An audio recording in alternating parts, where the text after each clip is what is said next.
में कोई अपना माइक ऑन मत करना। जो बच्चे अभी ज्वाइन किए हो सुन लें एक बार। Which are the following are non polar, and ये चार ऑप्शन हैं।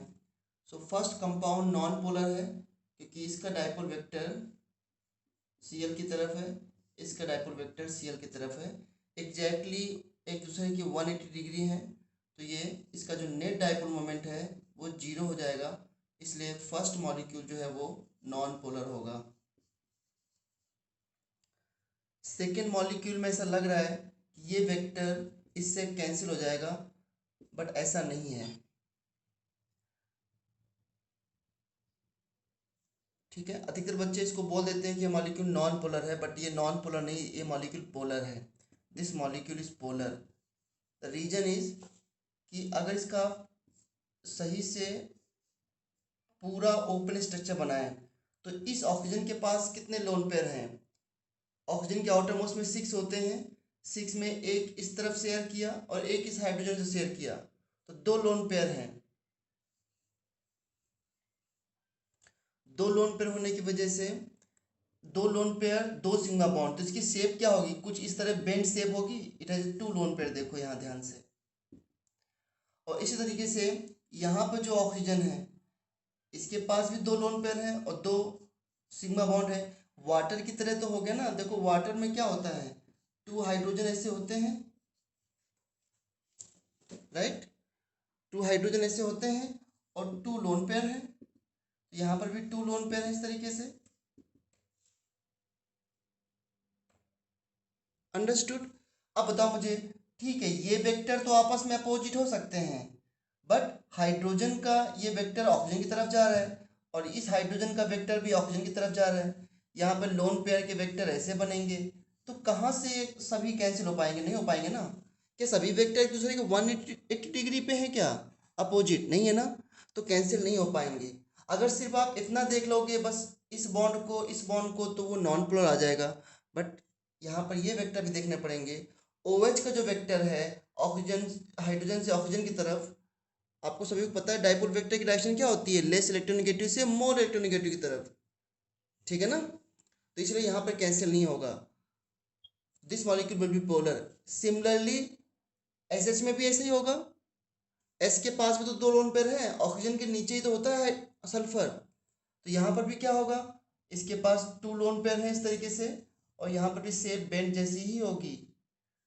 ओके, ऊपर भी ऐसा होगा, तो सारे वेक्टर कैंसिल नहीं होंगे।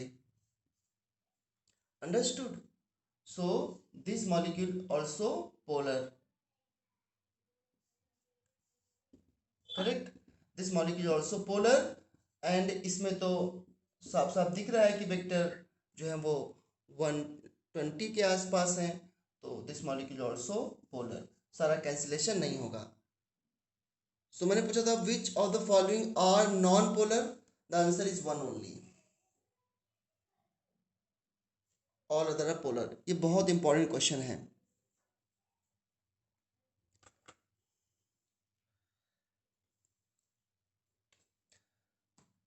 सभी बच्चों को क्लियर है? एक बार यस या नो बोल लो। Yes, sir. Yes, sir. Yes, sir. Okay. Yes, sir. Okay, fine, fine, fine. Now, Yes, sir. okay. Last class में बच्चों में आपको पढ़ा रहा था हाइड्रोजन बॉन्ड।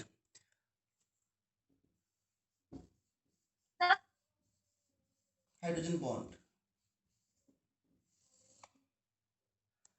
जब मैं पूछूं तभी माइक ऑन करना, ऐसे मत ऑन करना क्योंकि फिर वॉइस रिकॉर्ड हो जाती है आप लोगों की।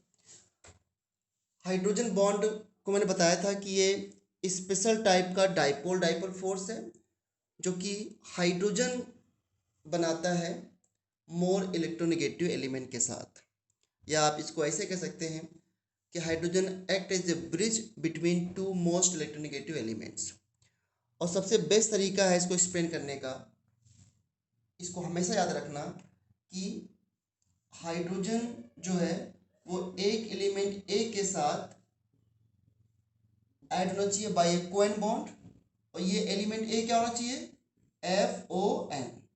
ठीक है, हाइड्रोजन को एलिमेंट ए से कोएन बॉन्ड बनाना है, या ऐसे कह सकते हैं कि हाइड्रोजन जब एलिमेंट ए के साथ कोवैलेंट बॉन्ड से जुड़ा होगा, देन दूसरे एलिमेंट बी के साथ जिसके पास इलेक्ट्रॉन पेयर हैं उसके साथ क्या बनाता है, ये हाइड्रोजन बॉन्ड, क्योंकि यहाँ पर डेल्टा पॉजिटिव होता है और ये एक तरीके से जो है वो लोन पेयर है, तो इसको इलेक्ट्रॉन की रिक्वायरमेंट है तो ये इसके लोन पेयर से जुड़ जाता है, या इसको आप नेगेटिव चार्ज ही मान सकते हो।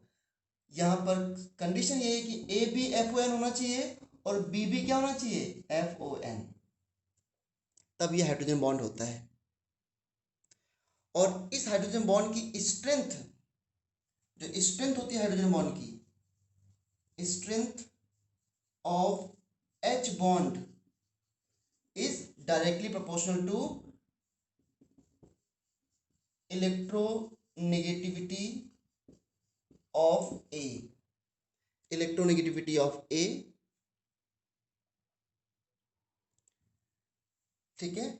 ए जितना ज्यादा इलेक्ट्रोनेगेटिव होगा, दैट मीन जिसके साथ वो कोवेलेंट बॉन्ड से जुड़ा है उसकी इलेक्ट्रोनेगेटिविटी जितनी ज्यादा होगी, हाइड्रोजन बॉन्ड की स्ट्रेंथ उतनी ही ज्यादा होगी। क्यों? क्योंकि इसमें पार्शियल पॉजिटिव चार्ज ज्यादा क्रिएट होगा, तभी ये दूसरे से अट्रैक्ट होगा। लेकिन एक बात और है, is inversely proportional to electronegativity of B. ध्यान रखना, ए की इलेक्ट्रोनेगेटिविटी तो ज्यादा होनी चाहिए, लेकिन बी की इलेक्ट्रोनेगेटिविटी अगर कम है तो हाइड्रोजन बॉन्ड की स्ट्रेंथ और ज्यादा होगी।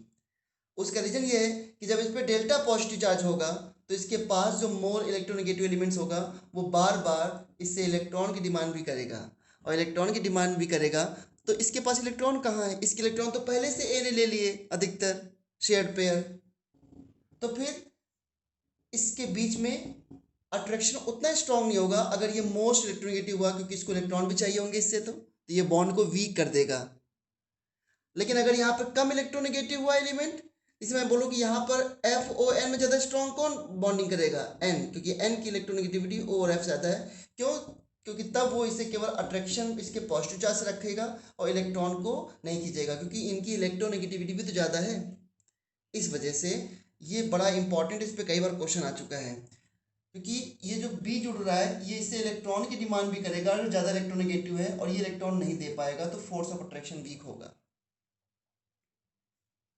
ठीक है। और ए की इलेक्ट्रोनेगेटिव ज्यादा से ज्यादा होने से क्या फायदा है कि ए पर partial positive charge, sorry H पर पार्शियल पॉजिटिव जितना ज्यादा क्रिएट होगा उतना ही वो अपने आसपास के जो आयन है उनसे अट्रैक्ट हो पाएगा। लेकिन एक चीज बताओ बच्चों, मैं था कहाँ पर, मतलब हाइड्रोजन बॉन्डिंग में मैं आपको शायद एप्लीकेशन बताया था ना, एप्लीकेशन, तो Yes, sir. हाँ, तो कोई बात नहीं, रिवीजन में ये पॉइंट मैंने बता दिया, इस पे अभी मैं क्वेश्चन भी करूंगा, या एक दो क्वेश्चन पे बताने के बाद फिर मैं वापस से एप्लीकेशन में आता हूँ, फिर टॉपिक को खत्म करता हूँ। बताओ जरा मुझे, एक क्वेश्चन है और बहुत समझना, F H dead as F, O H dead as O, और NH डेड एज N। बताओ बच्चों, कितना अच्छा क्वेश्चन है, पूछ रहा हूं आप लोगों से, बताना कि इन तीनों में कहां पर हाइड्रोजन बॉन्ड स्ट्रेंथ सबसे बेस्ट है, सबसे स्ट्रॉन्गर हाइड्रोजन बॉन्ड किस में है, ए में, बी में, या सी में? B. बी में क्यों? Yes, sir. B. नहीं, सर क्योंकि मतलब F. सी, पहला पॉइंट आपको ये देखना है इलेक्ट्रोनेगेटिविटी ऑफ ए, और यहाँ पे देखो ए क्या है, मतलब A B, A H B से कंपेयर करो जरा, तो ए एच बी से जब कंपेयर करोगे तो यहाँ पर ए की प्लेस पर एफ है, यहाँ पर ओ है और यहाँ पर एन है।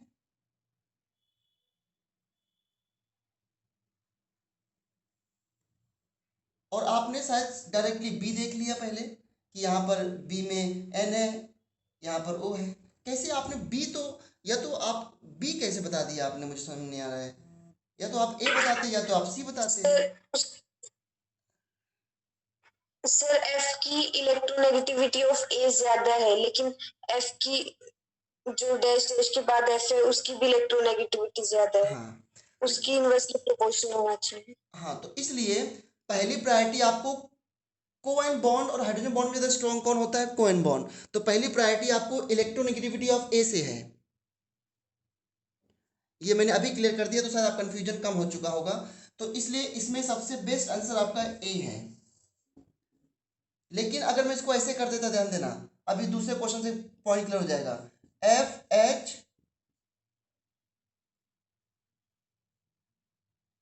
ओ एफ एच एन और एफ एच एफ। अब बताओ जरा इन तीनों में सबसे स्ट्रॉन्गेस्ट हाइड्रोजन बॉन्ड किसमें है? ए, बी। बी और सी। बी। हाँ, नाउ अब आप समझ गए क्या मैं बताना चाह रहा था। ठीक है, तो यहाँ पे बी है और यहाँ पर ए है। पता है एक बात मैं आपको अभी और बताऊंगा कि, चलो अभी थोड़ी देर में बताता हूँ। ये दो क्वेश्चन होने से काफ़ी फायदा मिलेगा आपको कंसेप्ट में, और आप जब असाइनमेंट करोगे तो शायद इस तरह क्वेश्चन हो।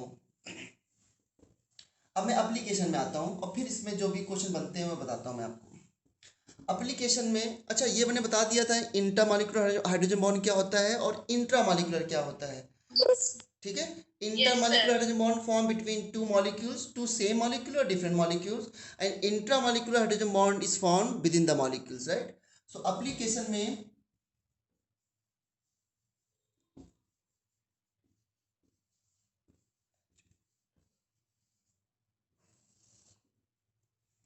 एप्लीकेशन ऑफ एच बॉन्ड में नंबर 1 आपने सीख लिया था solubility. Those compound which form hydrogen bond with the water are soluble in water। दूसरा आपने फिजिकल स्टेट की बात की थी, फिजिकल स्टेट। और फिजिकल स्टेट में मैंने कोई लैंग्वेज नहीं बताया था, बस एक क्वेश्चन बता दिया था कि कैसे क्वेश्चन आते हैं। तो इसमें एक क्वेश्चन मैंने लिया था, H2O is liquid and H2S is gas, explain।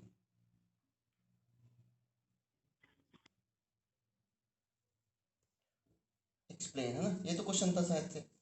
And इसको बता दिया था आपने कि क्योंकि वाटर में इंटरमॉलिक्यूलर हाइड्रोजन बॉन्डिंग बनती है, that's why H2O is liquid and H2S hydrosulphide is gas. तीसरा आता है पॉइंट इसमें बॉइलिंग पॉइंट का। अब जरा इसको ध्यान से समझना। बॉइलिंग पॉइंट बच्चा जो होता है, boiling point is directly proportional to, पहले भी बताया मैंने, इंटरमॉलिक्यूलर फोर्सेस।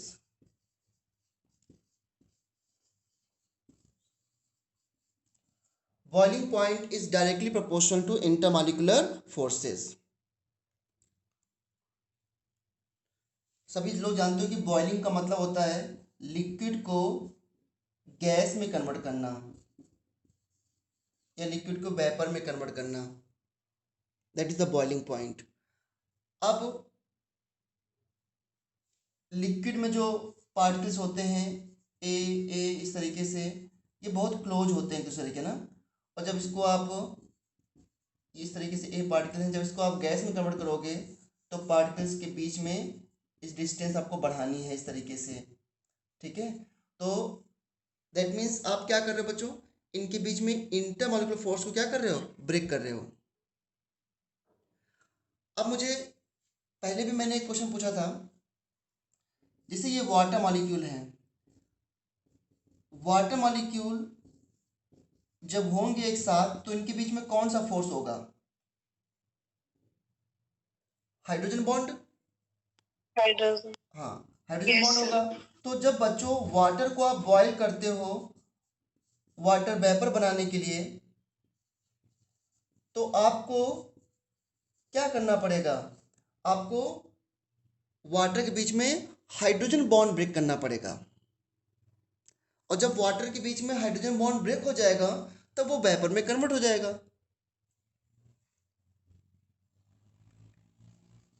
ओके, तब वो वाटर वेपर में कन्वर्ट हो जाएगा। अब मुझे बताओ बॉइलिंग पॉइंट के लिए, बॉइलिंग पॉइंट के लिए क्या वाटर में हाइड्रोजन ऑक्सीजन के बीच में जो कोवेलेंट बॉन्ड है, ये इसकी इंपॉर्टेंस है क्या? ज्यादा इंपॉर्टेंस किसकी है? हाइड्रोजन बॉन्ड की है या इसके इस कोवेलेंट बॉन्ड की है? हाइड्रोजन बॉन्ड की। सर क्योंकि हाँ, क्योंकि हमें हमें जब वाटर को बॉयल करते हैं तो वाटर का लिक्विड फॉर्मूला क्या है? H2O। और जब वाटर को वेपर बनाते हो तभी फॉर्मूला क्या है? H2O। तो वाटर को तो नहीं ब्रेक करना है, हमको वाटर मॉलिक्यूल को दूर करना है, दैट मीन्स उनके बीच में हाइड्रोजन बॉन्ड को ब्रेक करना है, इसलिए इंटरमॉलिक्यूलर फोर्सेस इंपॉर्टेंट है। Forces with in the molecules important नहीं है, forces between the molecule important है टू बॉयल अ लिक्विड। ये पॉइंट मैं कई बार बता चुका हूँ और बहुत बार स्ट्रेस देके बोलोगे, आप समझ जाना कि forces between the molecules important है, ना कि विद इन द मॉलिक्यूल्स। कोई बॉन्ड से कोई लेना देना नहीं हमको यहाँ पर, ठीक है। अब सीधा क्वेश्चन पे आते हैं कि क्या क्या ऑर्डर होगा बॉइलिंग पॉइंट का। तो देखो कुछ एक्सेप्शन भी है इसमें। जैसे मैं आपसे पूछूं H2O, H2S, H2Se और H2Te। आपको पता है कि ऑक्सीजन, सल्फर, सेलेनियम, टेलुरियम ये सब एक ही ग्रुप को बिलोंग करते हैं, तो ये इनके हाइड्राइड हैं। मैं आपसे पूछूं कि इसमें बॉइलिंग पॉइंट का ऑर्डर क्या है, तो क्या बताओगे इसका आंसर? सर सबसे ज्यादा H2O में। बिल्कुल सही जवाब, सबसे ज्यादा H2O में होगा। उसके बाद इन तीनों में अगर कंपेयर करना हो तो H2S, H2SC और H2TE में, तो इसमें कैसे कंपेयर करेंगे? क्योंकि मैंने चारों में पूछ लिया है। वाटर का ज़्यादा क्या होगा? क्योंकि वाटर मॉलिक्यूल के बीच में इंटरमॉलिक्यूलर हाइड्रोजन बॉन्ड है, इसलिए सबसे ज़्यादा यहाँ पे हुआ।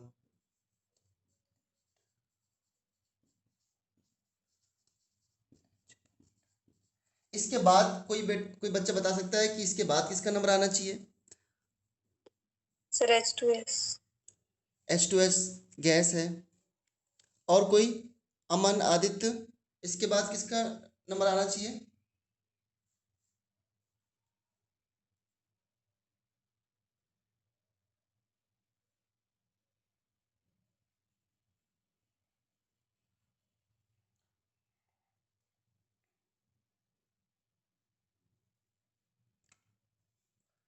आप लोगों को रिवीजन शायद नहीं है। मॉर्निंग केवल मैं क्लास लेता हूँ, उसके बाद आपको एक बार रिवाइज कर लेना चाहिए। केमिकल बॉन्डिंग तो बहुत जल्दी तैयार हो सकती है और पीछे चैप्टर भी। एक बात मैंने बताया थी कि वंडरवॉल फोर्स की स्ट्रेंथ साइज बढ़ने से बढ़ती है, ये बात याद है किसी को? Van der Waals force down to the group बढ़ता है। कैसे बताया था कि 1 से 4 तक हाइड्रोकार्बन गैसेज हैं, उसके आगे लिक्विड हैं, फिर सॉलिड हैं। ये भी बताया था किसी ग्रुप में नीचे का एलिमेंट सॉलिड क्यों होता है? वंडरवॉल फोर्स की वजह से। क्या बेटा? H2PE। बिल्कुल सही। तो इसके बाद इन तीनों में देखेंगे वंडरवॉल फोर्स, वो भी तो इंटरमॉलिक्यूलर फोर्सेज ही है, तो फिर H2TE का नंबर आ जाएगा। बच्चों ध्यान रखना कि अगर हाइड्रोजन बॉन्ड नहीं है तो मोलर मास बढ़ने से तरीके से फोर्स ऑफ अट्रैक्शन बढ़ता है। तो सबसे ज्यादा मोलर मास किस में है? H2TE में। क्यों? क्योंकि मोलर मास बढ़ने से वंडरवॉल फोर्स बढ़ते हैं। इसके बाद H2Se और इसके बाद H2S, ये इसका बॉइलिंग पॉइंट का ऑर्डर है। समझे? अब H2O में ऑक्सीजन की इलेक्ट्रोनेगेटिविटी ज़्यादा होती है। इलेक्ट्रोनेगेटिविटी ज़्यादा होने की वजह से इसमें हाइड्रोजन बॉन्ड भी स्ट्रांग होती है, क्योंकि मैंने कहा हाइड्रोजन बॉन्ड होने के लिए हाइड्रोजन का मोस्ट इलेक्ट्रोनेगेटिव से जुड़ा होना चाहिए। तो हाइड्रोजन बॉन्ड स्ट्रांग होने की वजह से बहुत सारे मॉलिक्यूल एकदम से इकट्ठा हो जाते हैं, बहुत सारे वाटर मॉलिक्यूल स्ट्रांगली एक दूसरे से जुड़े होते हैं, और इसलिए उसको बॉयल करने में ज़्यादा टेम्परेचर देना पड़ता है। अब आते हैं, एक क्वेश्चन और लेते हैं इसी में। इस क्वेश्चन में थोड़ा सा एक्सेप्शन है। NH3PH3 और ASH3 और SbH3, इसमें बताना है ऑर्डर ऑफ बॉइलिंग पॉइंट। ये किस ग्रुप के एलिमेंट है? सारे 15 ग्रुप के एलिमेंट्स है ना, नाचो प्यारे आज सभी। सो ये नाइट्रोजन, फास्फोरस, आर्सेनिक, एंटीमनी, फिर बिस्मथ भी होता है, बहुत मेटल है। अब इनके हाइड्राइड क्या है? NH3PH3 ASH3 SbH3। बताना इसमें कि बॉइलिंग पॉइंट का ऑर्डर कौन होगा, क्या होगा। पहले तो मुझे ये बताओ कि कौन सा मॉलिक्यूल इसमें है जो हाइड्रोजन बॉन्ड बना सकता है? NH3 ओके, तो NH3 में हाइड्रोजन बॉन्ड ज्यादा स्ट्रांग होगी या वाटर मॉलिक्यूल में हाइड्रोजन बॉन्ड ज्यादा स्ट्रांग होगी? Tell me. वाटर में। तो वाटर और NH3 में पूछूं बॉइलिंग पॉइंट तो किसका ज्यादा होना चाहिए? वाटर का। ओके बेटा, ये किस इतनी आवाज क्यों आ जाती है? वाटर और NH3 में किसका बॉइलिंग पॉइंट ज्यादा होगा? वाटर का, क्योंकि वाटर में हाइड्रोजन बॉन्डिंग ज्यादा इंटेंस है। और इसलिए जो पहले क्वेश्चन पूछा था उसमें वाटर के बाद H2TE आया था। अब TE और SB में केवल एक इलेक्ट्रॉन का फर्क है, ध्यान देना। H2TE, TE और SB में SB के जस्ट आगे TE होता है, तो एक इलेक्ट्रॉन का फर्क है। और H2O का बॉइलिंग पॉइंट NH3 से ज्यादा है, NH3 कम हो गया। तो फिर H2TE जो इसके बाद सेकेंड नंबर आता था, यहां पर SbS3 में उतना फर्क नहीं पड़ रहा है, SbS3 में कोई फर्क नहीं पड़ रहा है, इसलिए इस बार SbS3 का नंबर 1 हो जाएगा। और इसके बाद NH3, फिर PH3 और फिर SC3। या तो आप इस तरह थोड़ा सा समझ लो, या फिर इसको आप लर्न कर सकते हो कि यहाँ पर इसका मोलर मास वेरी करता है, क्योंकि NH3 में हाइड्रोजन बॉन्डिंग उतनी स्ट्रांग नहीं है जितनी कि वाटर में है। तो NH3 में थोड़ा सा वीक हुई तो इसका बॉइलिंग पॉइंट वाटर से कम हुआ, तो फिर SbS3 का बॉइलिंग पॉइंट टॉप में आ जाएगा, क्योंकि H2TE और SbS3 में फर्क केवल एक इलेक्ट्रॉन का ही है, ऊपर से यहाँ पे एक हाइड्रोजन एटम ही जाता है। अब NH3 पहले, इनसे दोनों से पहले क्यों आ रहा है? The reason is intermolecular hydrogen bond. ये 2 क्वेश्चन हो गए बॉइलिंग पॉइंट पे।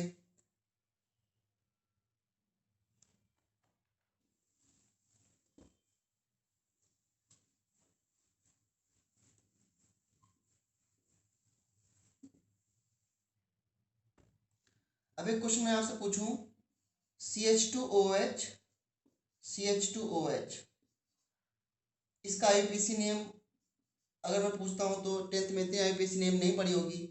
2 कार्बन की चेन है तो इसका नाम होता है ethane.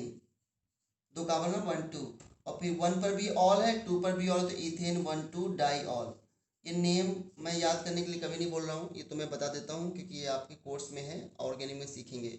Ethane 1 2 diol and CH2OH, CHOH और CH2H।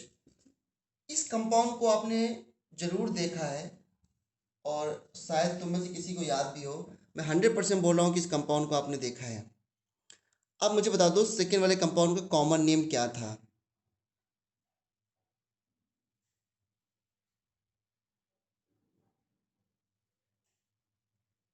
एनीवन? प्रोपेनॉल। प्रोपेनॉल? अगर ये प्रोपेनॉल है तो फिर ये कौन है? 1 2 3 प्रोपेनॉल, तो ये भी है। अरे इस कंपाउंड को आपने, मैं आपको पता नहीं क्यों याद नहीं आ रहा है, आपने सोप बनाया होगा, सोप। Yes sir. तो सोप बनाते वक्त साथ में कंपाउंड ही बनता है, ग्लिसरॉल। नाम नहीं सुना? हाँ ग्लिसरॉल। मैं कॉमन नेम पूछा था, ग्लिसरॉल। आईयूपीएसी नेम तो 1 2 3, 1 पर भी OH, 2 पर भी OH, ट्राइऑल। हाँ ट्राइऑल हो जाएगा, तो प्रोपेन ट्राइऑल हो जाएगा। वेरी गुड, बट इसका कॉमन नेम ग्लिसरॉल है, तो मैं कॉमन नेम लिख रहा हूँ ग्लिसरॉल। ये सब नेम अभी नहीं पूछ जाएंगे आपसे। मैं आपसे पूछूंगा, बताओ इन दोनों में वाटर में सॉल्युबल ज्यादा कौन होगा, इथेन 1 2 डाइऑल या ग्लिसरॉल?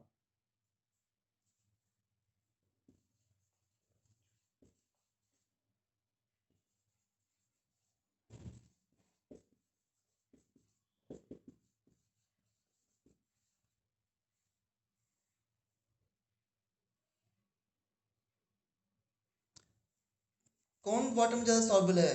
बताओ, इसका सिंपल सा आंसर है। वाटर से ज्यादा हाइड्रोजन बॉन्डिंग कौन करेगा, फर्स्ट या सेकेंड? ग्लिसरॉल। यस, इसमें ज्यादा OH ग्रुप है तो ज्यादा बॉन्डिंग करेगा, इसलिए मोर सॉल्युबल इन वाटर, इसलिए मोर जो है विस्कस भी होता है। ठीक है ना? हाइड्रोजन बॉन्डिंग से दिखा सकते हो आप, ये OH हो गया इस तरीके से, नेगेटिव चार्ज, यहाँ पे हाइड्रोजन बॉन्डिंग, यहाँ पे नेगेटिव चार्ज, ये हाइड्रोजन बॉन्डिंग देखो, और यहाँ पे ये हाइड्रोजन बॉन्डिंग, सारी हाइड्रोजन बॉन्डिंग है। मतलब अल्टीमेटली इसमें हाइड्रोजन बॉन्ड इससे ज़्यादा होंगे बस।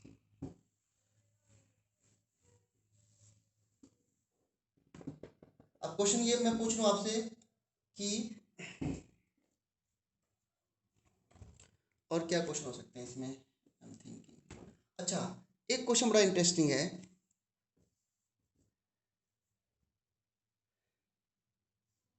KHF2 exist but KHL2 KCl2 does not, why? अब आप पूछ सकते हो कि ये पता नहीं कैसा क्वेश्चन है। KHF2 exist but KHCl2 does not exist, ये इसका क्या रीजन हो सकता है? तो इसको समझने के लिए पहले देखो KHF2 में जो आयन है वो क्या है, जब भी मेटल जुड़े होते हो तो कंपाउंड आयनिक होता है, तो K+ और HF2 माइनस। और ये जो HF2 माइनस है ना बच्चों, जरा इसको समझना, इसमें HF है ऐसे, HF को मैं ऐसे लिख देता हूँ, ऐसे HF है और फिर F- है, और F- इसके साथ क्या कर रहा है, हाइड्रोजन बॉन्ड। और ये बहुत ही स्ट्रॉन्ग हाइड्रोजन बॉन्ड है, strong hydrogen bond, strong H bond, क्योंकि इस F में नेगेटिव चार्ज आ गया, और नेगेटिव चार्ज तो और क्लोजली पॉजिटिव चार्ज से जुड़ जाता है। इसके पास लोन पेयर तो है ऑलरेडी, बस नेगेटिव चार्ज भी आ गया है। इस वजह से पता है आपको नहीं पता है कि इस हाइड्रोजन बॉन्ड की स्ट्रेंथ ऑलमोस्ट कोएन बॉन्ड के बराबर होती है। इसमें तो यहाँ तक लिखा है बुक में कि जितना ये बॉन्ड स्ट्रांग है उतना ये भी स्ट्रांग है, एक ये एज एक्सेप्शन आप समझ लो। तो अब HF2 माइनस में क्या हो रहा है कि HF के साथ जो दूसरा F माइनस है वो हाइड्रोजन बॉन्ड से जुड़ा हुआ है, लेकिन HCl2 कैसे होगा, तो KHCl2 ये टूटेगा तो K+HCl2 माइनस, और यहाँ पे HCl है, और HCl के पास Cl माइनस और H में हाइड्रोजन बॉन्डिंग नहीं होती है, इसका साइज बड़ा होता है। मैंने कहा हाइड्रोजन बॉन्डिंग केवल FON करते हैं, तो ये इतना क्लोज नहीं होगा कि एक मॉलिक्यूल बना दे, इसके फोर्स तो उनके बीच में हो गया लेकिन इस तरह मॉलिक्यूल नहीं बन सकता। That's why KHCl2 does not exist because hydrogen bond is not form between HCl and Cl minus. ठीक है, और एक लास्ट क्वेश्चन मैं आपसे और पूछता हूँ अभी, उसके बाद ये हाइड्रोजन बॉन्ड टॉपिक ओवर हो जाएगा, और फिर एक छोटा सा टॉपिक जो लास्ट बचा वो भी फिनिश करता हूँ।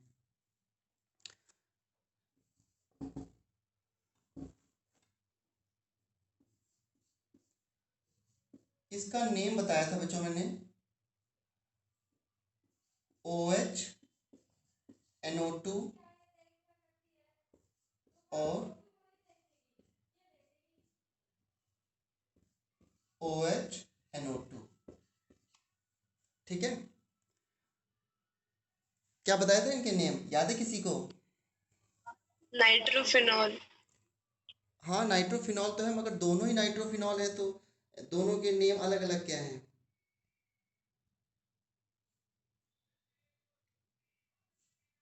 सर सेकंड वाले का ऑर्थो नाइट्रोफिनॉल, सेकेंड का ऑर्थो नाइट्रोफिनॉल, वेरी गुड बेटा, वेरी गुड, ये है ऑर्थो नाइट्रोफिनॉल। और ये नेम इसलिए पूछ रहा हूँ क्योंकि एनसीईआरटी में भी है ऑर्थो नाइट्रोफिनॉल, और ये है para nitrophenol.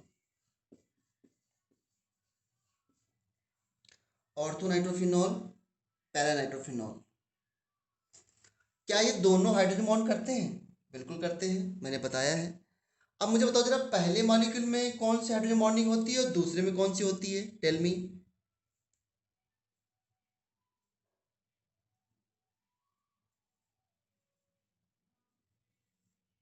Tell me fast,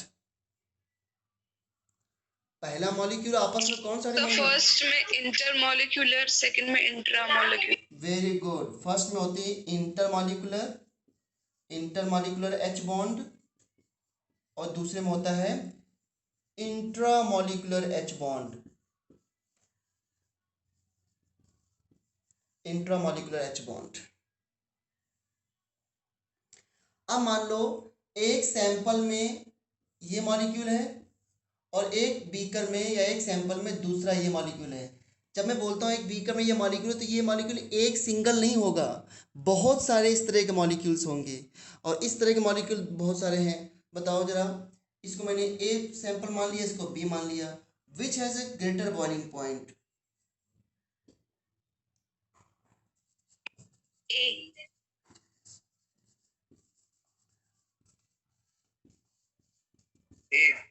very good बेटा, very good. The answer is A. That means orthonitrophenol का boiling point of paranitrophenol will be greater than orthonitrophenol. ठीक है, so the boiling point of A will be greater than B. Reason क्या हो सकता है, कुछ थोड़ा एक्सप्लेन कर सकते हो इसको, ऐसा क्यों हो रहा है? Sir intermolecular hydrogen intramolecular force के डायरेक्टली प्रोपोर्शनल होता है बॉइलिंग हाँ पॉइंट। बिल्कुल सही। देखो हाँ, थोड़ा सा और समझ लेते हैं इस बात को। देखो देखो बच्चों, यहाँ पर क्या हो रहा है कि ये हाइड्रोजन जो है इस नाइट्रोजन से या इस ऑक्सीजन से हाइड्रोजन बॉन्ड कर रहा है, ठीक है। अब इस तरीके से जो इसके क्लोज कांटेक्ट में या इसके विसिनिटी में दूसरा मॉलिक्यूल होगा NO2, ये भी इससे हाइड्रोजन बॉन्ड कर रहा है। अच्छा बताओ बच्चों, बॉयल करने के लिए इन दोनों के बीच फोर्स इंपॉर्टेंट है या इंट्रामॉलिक्यूलर फोर्स इंपॉर्टेंट है? इन दोनों के बीच में क्या ये दोनों आपस में हाइड्रोजन बॉन्ड कर रहे हैं? इतना स्ट्रांगली नहीं कर रहे हैं। क्यों? ये मॉलिक्यूल अपने आप में मस्त है और ये मॉलिक्यूल अपने आप में मस्त है।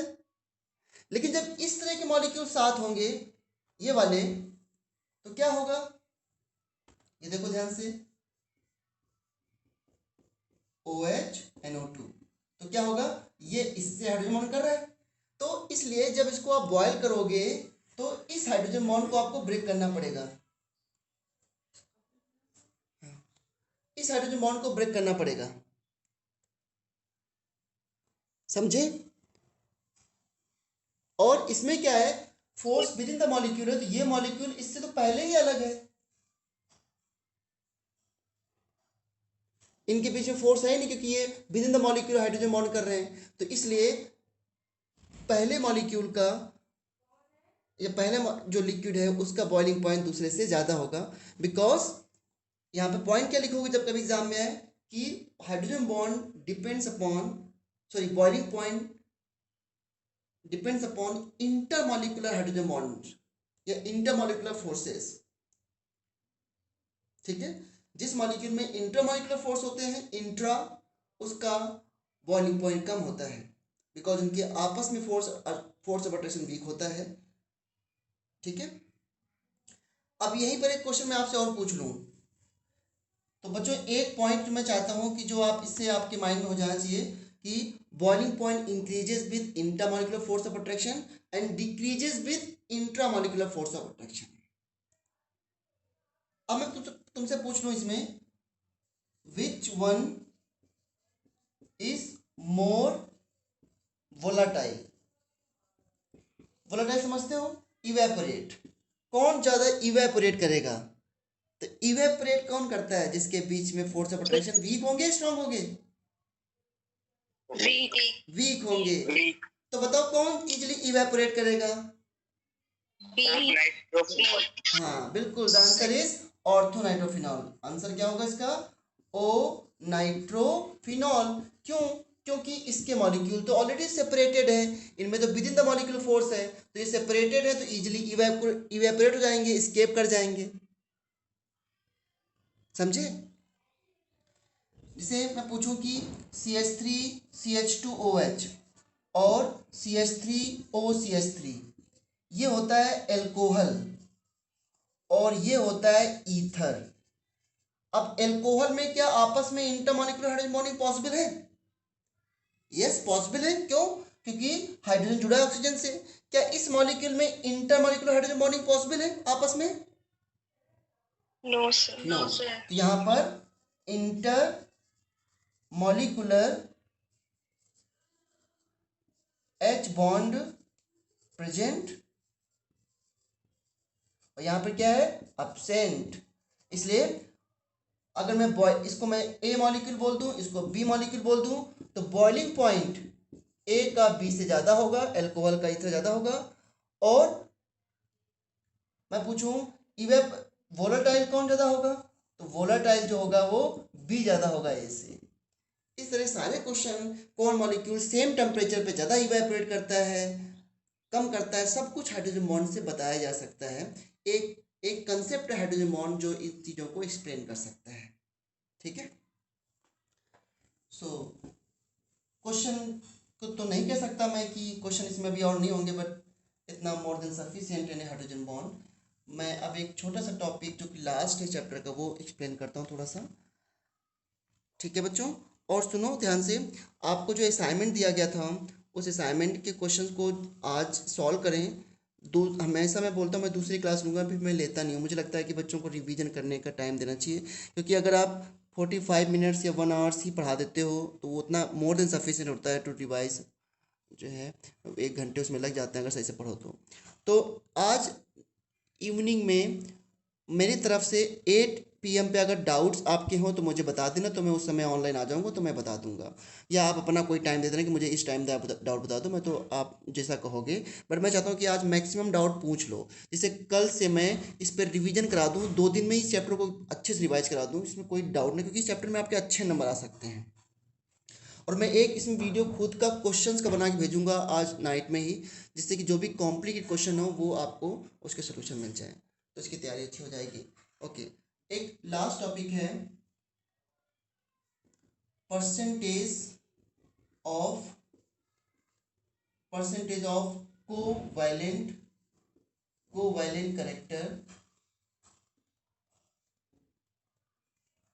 Character in ionic compound. Percentage of covalent character in ionic compound, और इसको जिस साइंटिस्ट ने दिया था उसका नाम था फजान, इसलिए हम फजान्स रूल भी कहते हैं, FAJANS, फजान्स रूल। ठीक है।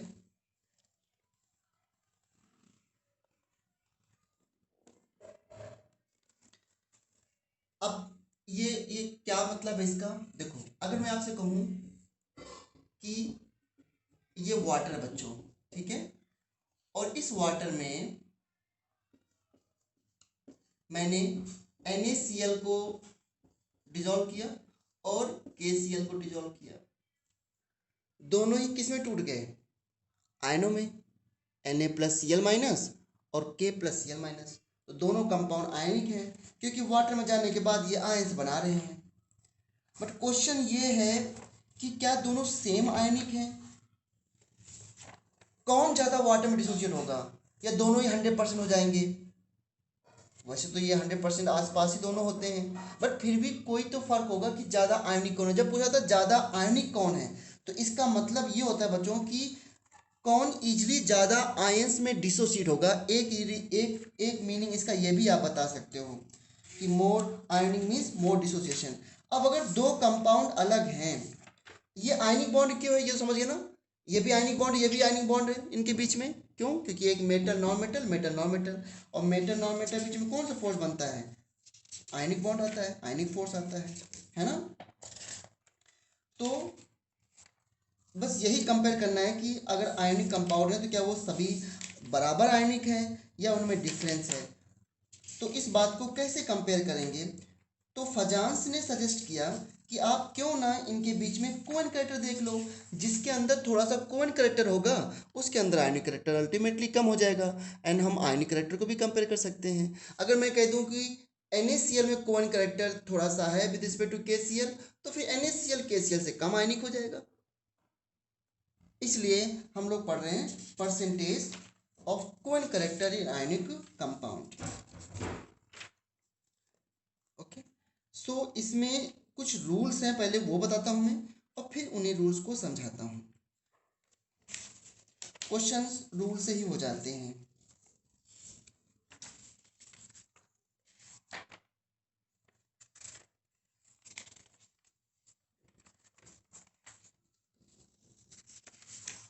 1 second.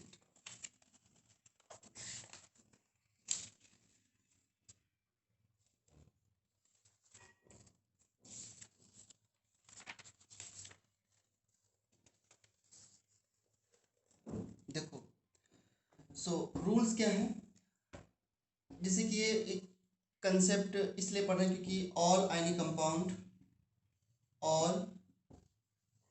Compound are not 100% ionic. ठीक है, इस वजह से उनमें आयनिक करेक्टर या कोएन करेक्टर कंपेयर करके हम बता सकते हैं कि ज़्यादा आयनिक कंपाउंड कौन है और ज़्यादा कोएन कंपाउंड कौन है। तो फर्स्ट रूल होता है, पहले रूल बताता हूँ बच्चों मैं आपको ना। The first rule is for same cation, अगर 4 आयनिक कंपाउंड दे रखे हों और उसमें केटायन सेम हो, for same cation as the size of anion increases, as the size of anion increases, covalent character increases। ठीक है, सेम केटायन के लिए इस जैसे जैसे साइज ऑफ एनायन बढ़ता है कोएन करेक्टर बढ़ता है। अभी समझाऊंगा सारे पॉइंट्स को। नंबर 2, अब अगर 4 आयनिक कंपाउंड दिए हों, अच्छा कोएन करेक्टर बढ़ेगा तो आयनिक करेक्टर और अल्टीमेटली डिक्रीज होगा। दूसरा है फॉर सेम एनायन, अब 4 आयनिक कंपाउंड में एनायन सेम है, then as the size of cation decreases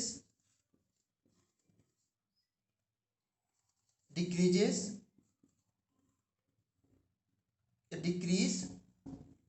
covalent character increases। ये साइन इंक्रीज का है, मैं लिख देता हूं इंक्रीज। एंड थर्ड पॉइंट है as the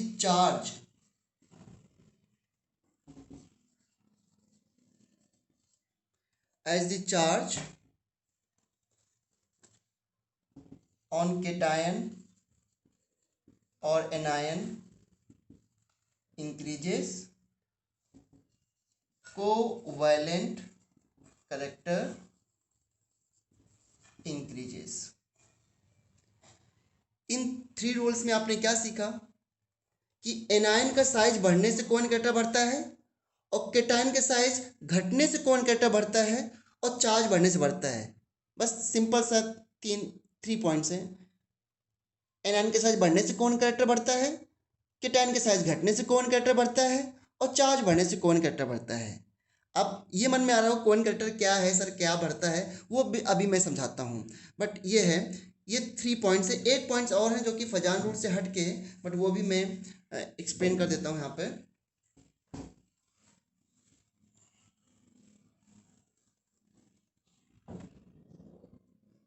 fourth point, cations having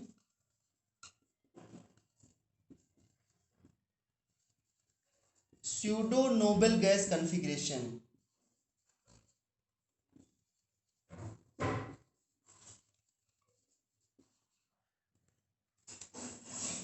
cations having pseudo noble gas configuration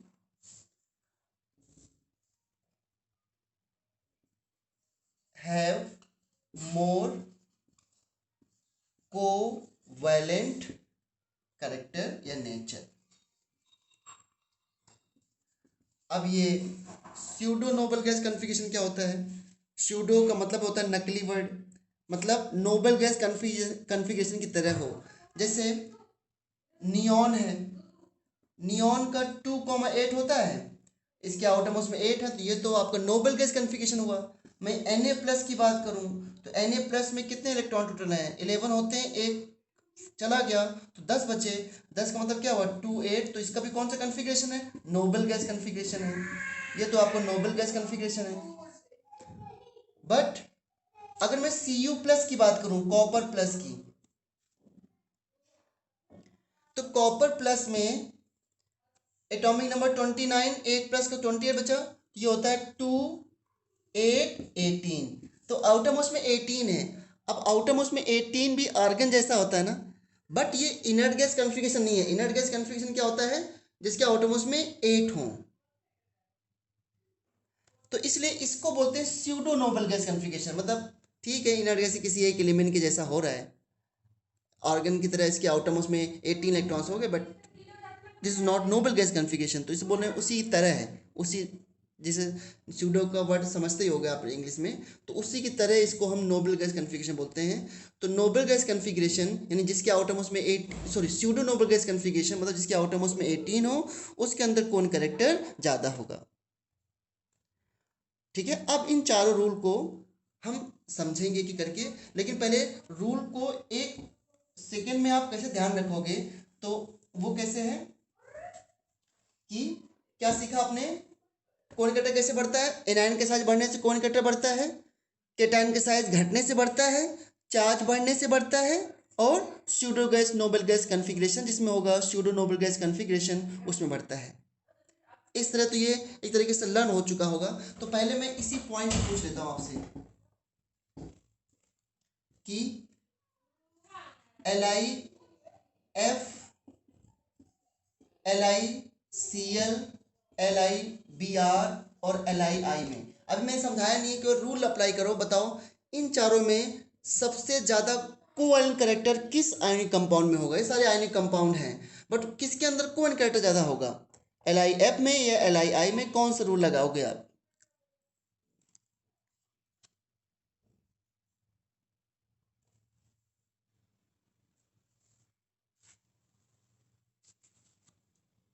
tell me.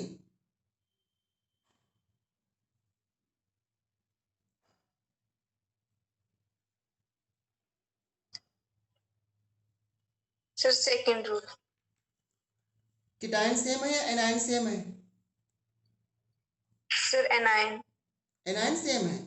Anion FCl Br I होती है, कहाँ सेम है? इन लिथियम, यहाँ पे केटायन क्या है? लिथियम नहीं है, सभी में लिथियम सेम है ना, तो केटायन सेम है, लिथियम लिथियम लिथियम। तो as the size of sorry for same cation यानी केटायन सेम हो, as the size of anion increases covalent character increases. ये कोएन कैरेक्टर का ऑर्डर होगा। दैट मीन्स LiI के अंदर बहुत सारा कोएन कैरेक्टर है, इसलिए जानते हो ये पोलर कोवैलेंट कंपाउंड में सॉल्वेबल हो जाता है। पोलर कोवैलेंट कंपाउंड क्या होता है? जो कोवैलेंट हो, जैसे कि ये this compound is solvable in acetone. ये एसीटोन होता है जिसे आप कीटोन भी बोलते हो, क्योंकि ये भी पोलर होता है, बट ये कोवैलेंट है क्योंकि सिंगल बॉन्ड है। अब यहाँ पे सिंगल बॉन्ड जैसा नहीं है, बट कोएन कैरेक्टर है, तो इसलिए लाइक डिजॉल्व लाइक, तो इसमें क्या होता है? ये सॉल्वेबल होता है। ये सब बातें मैं आगे बताऊंगा, अभी बस इसे बोल रहा हूँ। तो this is the order of Koen character. तो मैं पूछो आयनिक कैरेक्टर ज़्यादा किस में है? Answer is LiF। अब मैं पूछता है इस वाले कंपाउंड में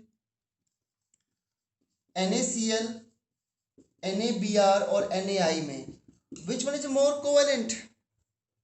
अगेन क्या सेम दिया मैंने? कैटायन। केटायन। केटायन। तो केटायन जब सेम होता है तो क्या देखते हैं? As the size of anion increases covalent character increases. ठीक है, तो ये ऑर्डर हो गया। चलो अब इस पॉइंट को यहीं पर समझ भी लेते हैं जल्दी से कि ऐसा क्यों है। पर समझने के लिए थोड़ा सा पोलराइजिबिलिटी, पोलराइजिंग पावर, इस तरह वर्ड मुझे यूज करने पड़ेंगे। चलो पहले एक क्वेश्चन यही बताओ मुझे एक और। LiCl,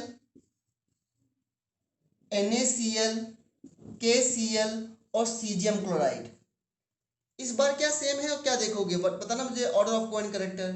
ये कोएन कैरेक्टर का ऑर्डर है। Anion same. हाँ एनायन सेम है। Anion same. हाँ, तो आंसर बताओ क्या होगा फिर? कोवैलेंट कैरेक्टर का ऑर्डर बताओ ना हमें। तो यहाँ पे एनायन सेम है, तो केटायन में क्या बताया मैंने देखो फिर से मैं रिपीट कर रहा हूँ, बिल्कुल दिमाग में बैठा लो। एनायन का साइज बढ़ने से कोवैलेंट कैरेक्टर बढ़ता है, केटायन का साइज घटने से कोवैलेंट कैरेक्टर बढ़ता है, क्योंकि हमने कोवैलेंट कैरेक्टर बढ़ने के केवल रूल बताए हैं। तो यहाँ पे एनायन सेम है तो केटायन देखेंगे। अब केटायन का साइज घटने से कोवैलेंट कैरेक्टर बढ़ता है, तो सबसे छोटा केटायन किसमें है, पहले वाले में, लास्ट वाले में? हाँ, तो this is the order of covalent character. और थर्ड रूल में क्वेश्चन बता देता हूं मैं, जैसे कि मैं पूछूं LiF Li2O और Li3N। ये Li3 क्यों लिख रहा हूँ, क्योंकि नाइट्रोजन की 3 वैलेंसी यहाँ पर, इसकी 2, इसकी 1। बताओ इसमें ऑर्डर ऑफ कोवैलेंट कैरेक्टर क्या होगा? कौन सेम है? केटायन। वैसे थर्ड रूल की जरूरत नहीं पड़ती, मैं बता रहा हूँ आपको। कौन सेम है यहाँ पे? केटायन। बताओ जरा। तो फिर एनायन के साइज देखोगे, अब मुझे पक्का पता है कि आप फ्लोरीन, ऑक्सीजन, नाइट्रोजन में साइज में कंफ्यूज ही रहोगे। बताओ फ्लोरीन, ऑक्सीजन, नाइट्रोजन में साइज का ऑर्डर क्या होता है, जरा बताना मुझे।